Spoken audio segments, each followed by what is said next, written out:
This Mexican city has one of the world's highest homicide rates, so it fired most of its police. On a sunny spring day last year in 2024, a young attorney named Gisela Gayton kicked off her campaign for mayor in this gritty city, the city of Celaya, Guanajuato. It was noted under her blouse she would wear a ballistic vest. The city of Celaya has become an epicenter of the bloody cartel war and a local police force that appeared powerless to stop it. We must recover the security that we so long for, Gisela posted on social media before heading out for the day.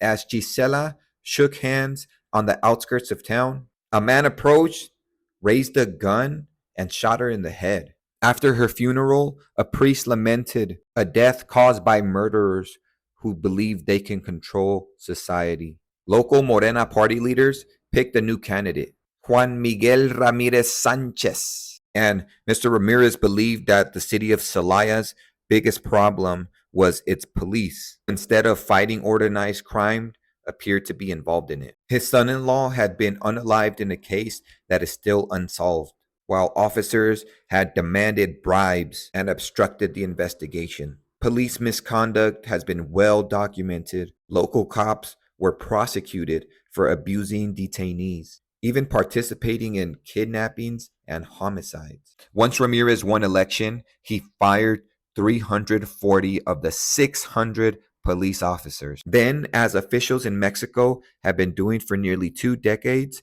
he called in federal troops. Local researcher Ernesto Portillo says the police have been abandoned in favor of militarization, with very little evidence that this strategy has been working, with U.S. military analysis finding that criminal groups control more than 1/3 of Mexico. And if you've ever been to Mexico, like myself, who's from Michoacan, you'll see people like this riding around, which is not a fun sight to see. It does not make you feel safe. Yet officials continue to embrace militarization as the country's primary security strategy. The city of Celaya became synonymous with violence as criminals gunned down shopkeepers who refused to pay extortion fees, and everyday citizens who just happened to be in the wrong place at the wrong time. The cartels there have carried out massacres at hotels, bars, and even funerals. And it wasn't until Jalisco Nueva Generación edged in several years ago that violence exploded.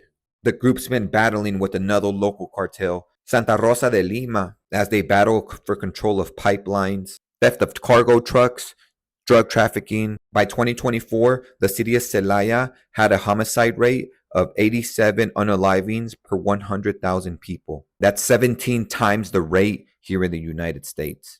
With only 600 cops in force in the city of Celaya, with the population of around 500,000 people, that's half the United Nations recommendation of 1,200, as officers are poorly trained and badly paid. In 2024, a policeman in Celaya was 400 times more likely to be unalived than a policeman here in the United States. And the problem with this is people in the army are trained to unalive other people. A soldier, KILLS, other people. And a police officer should de-escalate and investigate. Fighting corruption may cost you your life in Mexico and anywhere in the world, really. But in Mexico, it's just so much more likely.